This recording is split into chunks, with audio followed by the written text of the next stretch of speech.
સાહેબ ડુબાડી દીધેલાના દાખલા છે, નાના એવા તણખલાએ તારી દીધેલાના દાખલા છે સાહેબ. સાંભળજો, એ રાજાની સામે ક્યાં હેસિયત હતી? જંગલના રાજાની સામે ઓલા ઉંદરની ક્યાં હેસિયત હતી?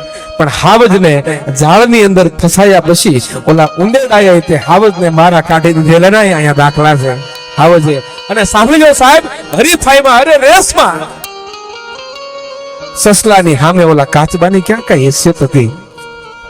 દોડવાની હરીફાઈમાં સસલાની સામે ઓલા કાચબાની ક્યાં કઈ તાકાત હતી? પણ સાહેબ, સસલાની અને કાચબાની રન કરવાની હરીફાઈમાં અહીંયા કાચબાએ જીતી દીધેલાના દાખલા છે, અહીંયા જીતી દીધેલાના દાખલા છે. અને બીજી વાત સાહેબ, આપણે મરણ પથારીએ પડ્યા હોય, ડોક્ટરે હાથ ઊંચા કરી નાખ્યા હોય કે અમારથી કશું જ નહીં થાય, આવી જ્યારે પરિસ્થિતિ હોય ને ત્યારે કોઈ આપણી માં, આપણી બેન, આપણી દીકરી માં જગદંબાના ફળા આગળ આવી બહેન ખાલી પ્રાર્થના કરે કે હે માં શક્તિ, મારા ભાઈને બચાવી લેજે, મારા દીકરાને બચાવી લેજે. આવી સાહેબ દુઆ કરે, ડોક્ટરો હાથ ઊંચા કર્યા પછી કોઈની દુઆએ માણસોને બેઠા કરી દીધેલા અહીંયા દાખલા છે, બેઠા કરી દીધેલા દાખલા છે. માટે કહું છું મારો બાપ, અભિમાન ન કરતા. માટે કહું છું મિત્રો, અભિમાન ન કરતા.